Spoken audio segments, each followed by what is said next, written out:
Ça va les Malvosiens, les Malvosiennes? C'est le nouveau nom, on avait dit. Là, je suis avec Boris et Christophe, c'est deux super patients. Christophe est là depuis une semaine et Boris est sortant. Donc, c'est deux situations très intéressantes pour nous. Boris, déjà, comment tu vas là à la minute? Bon là, bien. Un peu stressé, mais je pense que c'est logique. Mais ça va bien se passer. Qu'est-ce qui te stresse? Tu peux nous en dire un petit peu plus? Bah, c'est la première fois que je fais genre d'exercice radio. Je trouvais ça plutôt intéressant, donc ça me sort un peu de ma zone de confort. Donc voilà, j'avais envie d'essayer en tout cas. Donc, toi, Boris, tu es donc en partance. Ouais. Tu avais ce que tu avais à faire ici. Tu vois la sortie comment? J'essaye le plus positif possible, de me dire que je vais me reprendre, enfin que je vais reprendre mon travail, revoir mes amis, ma compagne, mais un peu d'appréhension quand même. Après, ça va faire un mois que je suis ici, donc j'aurais pas fait les 2 mois. Et d'essayer de mettre un peu en pratique ce qu'on a, enfin moi ce que j'ai appris en tout cas ici. Il y a beaucoup de trucs très positifs je pense à mettre en place par rapport à ça. Et puis surtout changer les habitudes d'avant, quoi.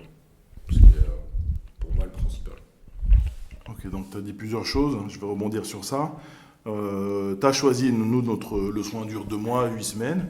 Évidemment, ce n'est pas une prison, les patients peuvent partir quand ils veulent.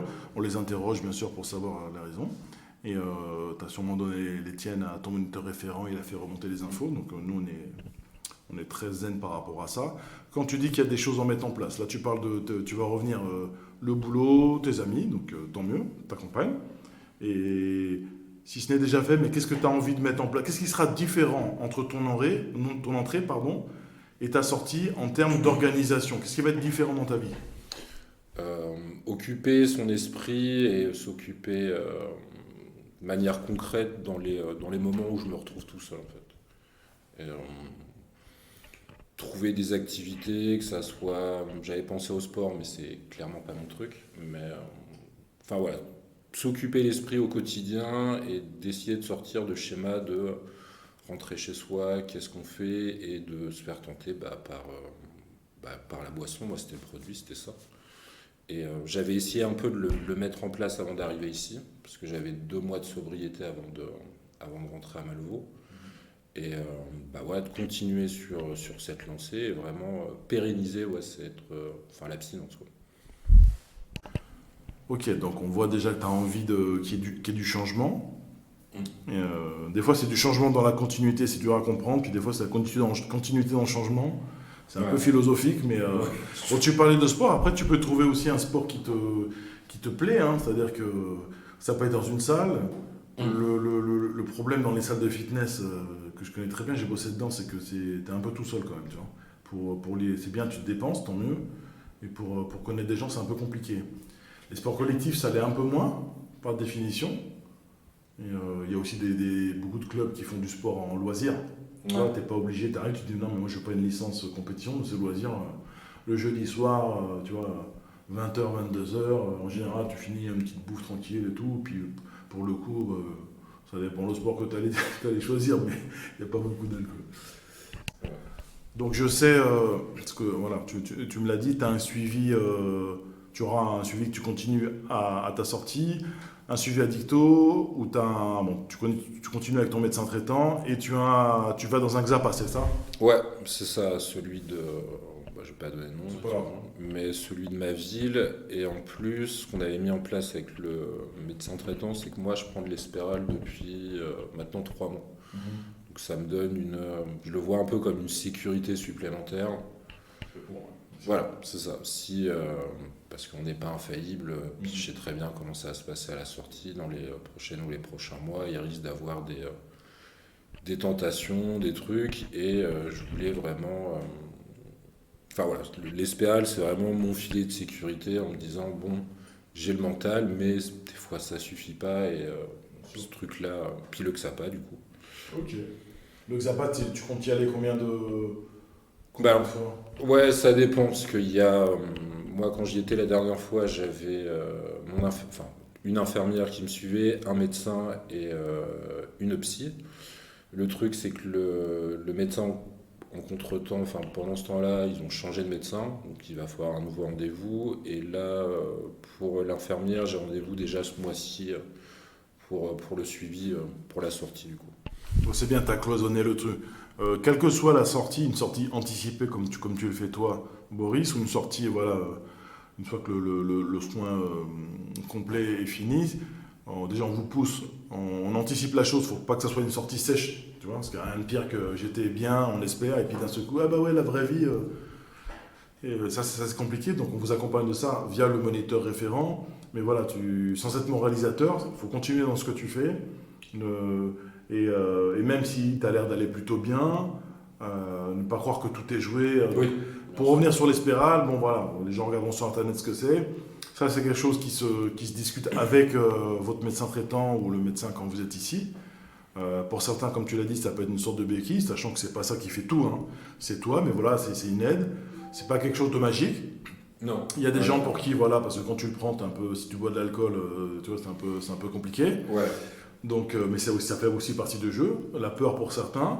Il y en a pour qui, bah, malgré ça, ça n'a pas marché. Donc c'est toi vraiment, tu me dis ça fait 3 mois, tu commences déjà à avoir un recul par rapport au produit, tu vois.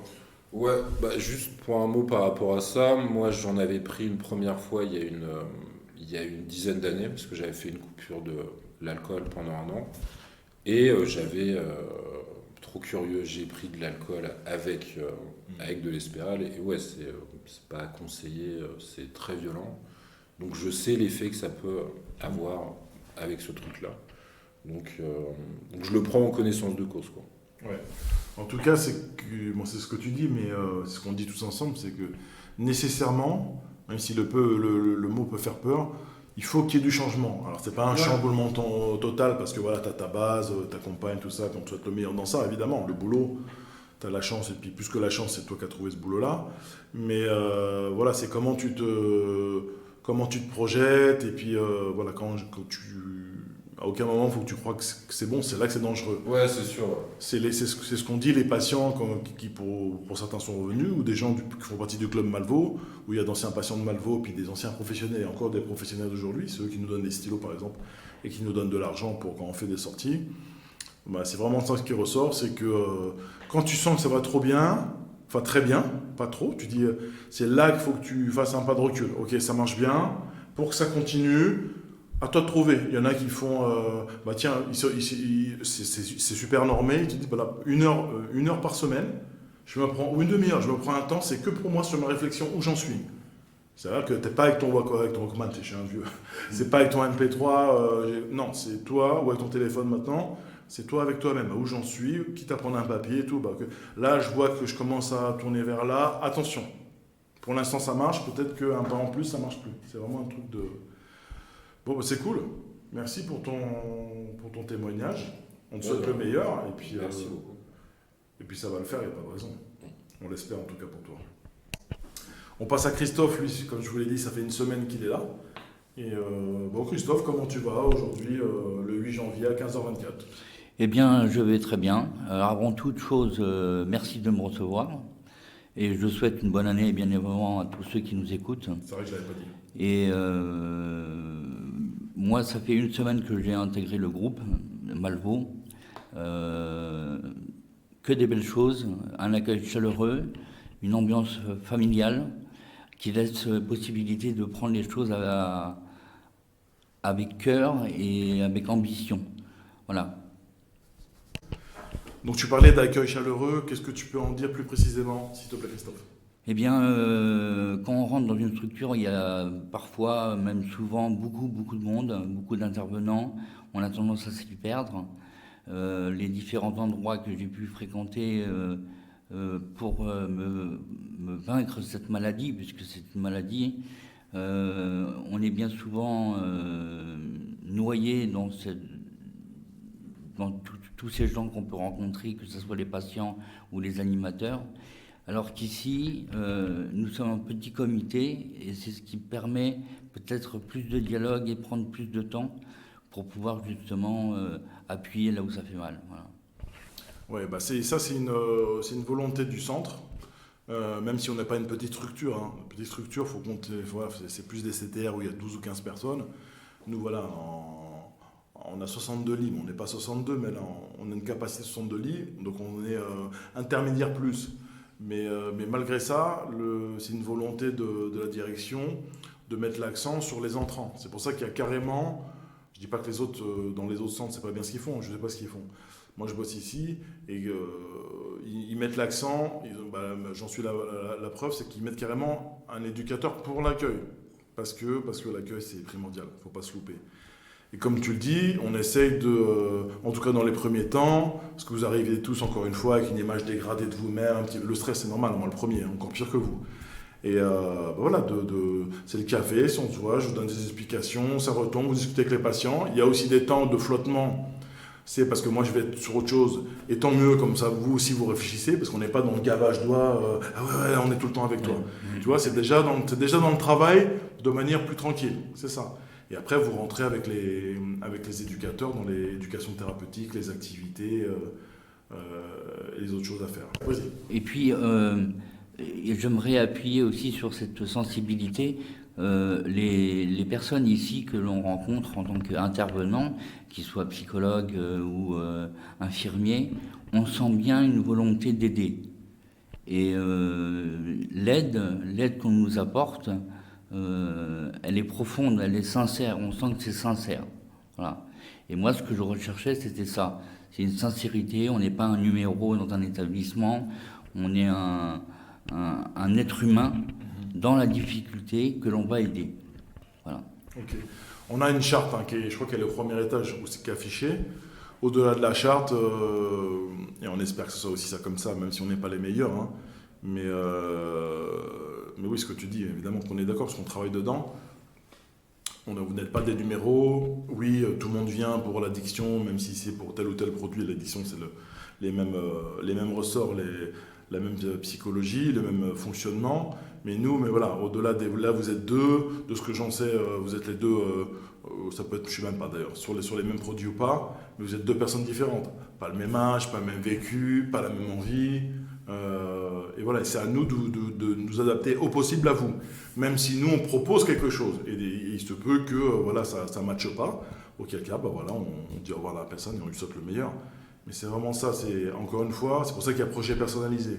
Ton projet n'est pas celui de Boris. Tu vois, preuve en est lui-même, il part avant. Ouais. Parce qu'il est sur autre chose. Mais voilà, personnaliser le soin, c'est vraiment quelque chose de très très important. Ça le sera encore plus peut-être. Sûrement quand il y aura le CTR, le centre thérapeutique résidentiel, où là ça sera des plus petits groupes, donc ce sera un autre travail. On aura l'occasion d'en reparler dans un autre épisode. Alors j'ai appris un truc ce matin, mes collègues m'ont dit que Christophe, tu avais une belle plume.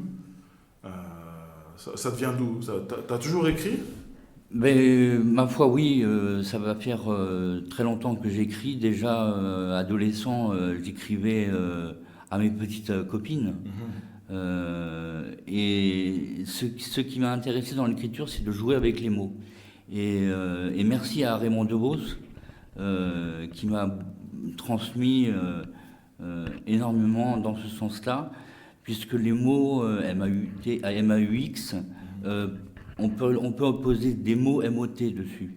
Et je trouve très intéressant ce jeu de mots, et c'est même avec plaisir. Donc tu disais, ouais, c'est même avec plaisir que je puisse transmettre cette volonté d'écrire. On va trouver la verve plus facilement. Alors tu vois, comme quoi, déjà, souvent les choses, elles se recoupent. Tu parles d'un truc, parce qu'on en parlait encore ce matin. Je ne sais pas encore si je vais le faire que pour le SMR, le CTR. A priori, non. Ce sera sûrement ouvert au SMR. C'est que je vais faire un atelier d'écriture. D'accord, je me suis renseigné, ça se fait dans d'autres CTR également. Je ne vais rien inventer, je ne vais pas réinventer la roue. Et il faut que je mette après en exercice tout ça et que je le note surtout.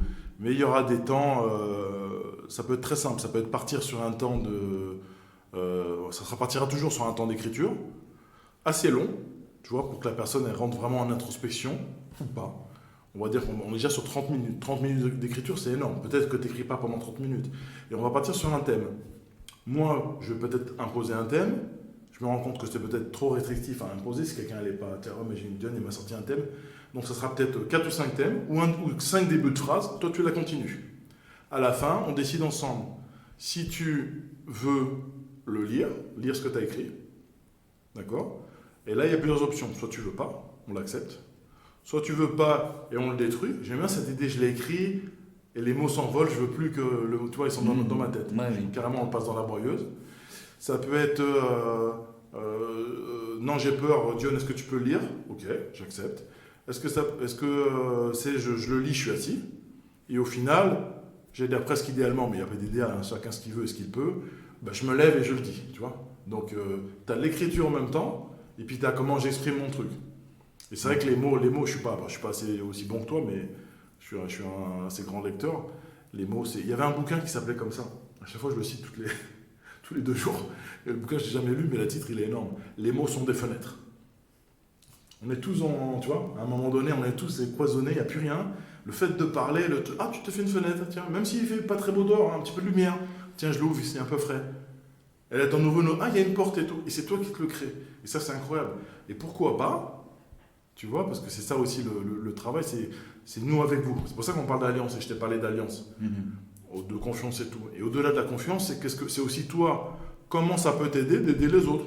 Mais pour le coup, dans un truc très normé, pour pas t'y perdre, tu vois. Donc tu te verrais, toi, nous aider pour ça, par exemple? Oui, tout à fait. J'ai des idées, c'est pas ce qui me manque. Après, c'est vrai que il y a une découverte de ma part, hein. Et je suis rassuré d'être avec des personnes comme toi pour pouvoir m'aiguiller davantage dans cette structure et dans cette comment dirais-je, institution, voilà. Je pense que c'est une bonne chose et ça permettrait à beaucoup de gens de pouvoir mieux s'exprimer. Ben c'est pour ça que ça se fait pratiquement partout, hein. Dès que la structure est assez importante ou pas, d'ailleurs, je dis peut-être des bêtises. Les mots, on a déjà des ateliers autour de l'expression, communication, mais, enfin c'est pas mais, il s'agit en tout cas d'expression orale, ce qui est déjà bien. Parce que vous apprenez, plus vous parlez, plus le stress ça descend, puis faire comprendre aux gens, ne serait-ce que dire, bah là tu vois, tu m'as blessé, ou pas. Et là on est vraiment sur le truc de l'écrit, parce que c'est encore un autre délire. C'est toi avec toi-même, le truc. Et après il y a toi avec les autres. Ok, oui, on serait capable de prendre même des gens qui savent pas lire, hein, et écrire, hein. Ok, moi je m'assois à côté, ou on se met un petit peu dans le salle, ok. Moi j'écris ce que tu me dis. On s'en fiche des fautes d'orthographe, tout ça. J'en ferai sûrement moi aussi. Et là, mais c'est un projet, ça me tient à cœur. Oui, mais ce qui est très intéressant, c'est que je me rends compte que beaucoup de gens sont confrontés on passe plus de temps à mal entendre qu'à bien écouter. Et je pense que l'énergie qu'on a, il faut la faire partager au maximum autour de nous. D'une manière ou d'une autre, le dialogue est une chose, mais de poser le dialogue sur du papier, on trouve les mots assez rapidement et on peut faire un texte. Moi, comme je dis à beaucoup de gens, parce que beaucoup de gens me disent ce que tu disais tout à l'heure, que j'avais une belle plume, je pense que tout le monde a une belle plume. Reste à chacun d'aller la chercher, cette plume. Parce que les mots MAUX, on en a tous, il ne faut pas se leurrer, qu'ils soient dus à une addiction ou qu'ils soient dus à une maladie incurable ou autre. Je pense qu'il est important de poser les mots MOTS parce que vraiment c'est une libération de soi. Voilà. Bon, vous êtes impressionnant. Ça enregistre, hein. vous êtes impressionnant de sérénité et tout. Non pas qu'avant, mais c'était autre chose, tu vois. Puis chaque fois qu'il y a un podcast, c'est différent, tu vois. Ça peut être très, très sur l'énergie, et c'est bien. Ça peut être très intime quand on est en duo avec un patient, tu vois. Et puis là, là à 3, avec vos profils, c'est encore une fois autre chose, intéressant. Bon, bah, c'était cool. Je veux dire bonne année aussi, parce que j'ai oublié de le dire. Toi, tu l'as dit, mais tu peux le redire, Christophe. Oui, je souhaite tout plein de belles choses à tous ceux qui nous écoutent, bien évidemment, et que la santé, voilà, il y a tellement de misère autour de nous. Utilisons ce dont nous avons tous, c'est de l'énergie, et mettons cette énergie à des choses très contribuables. Ok. Et puis Boris qui vous dit au revoir. Et ben, au revoir à tous, merci de nous avoir écoutés et très bonne année à tous aussi. Ok. Ah, ciao.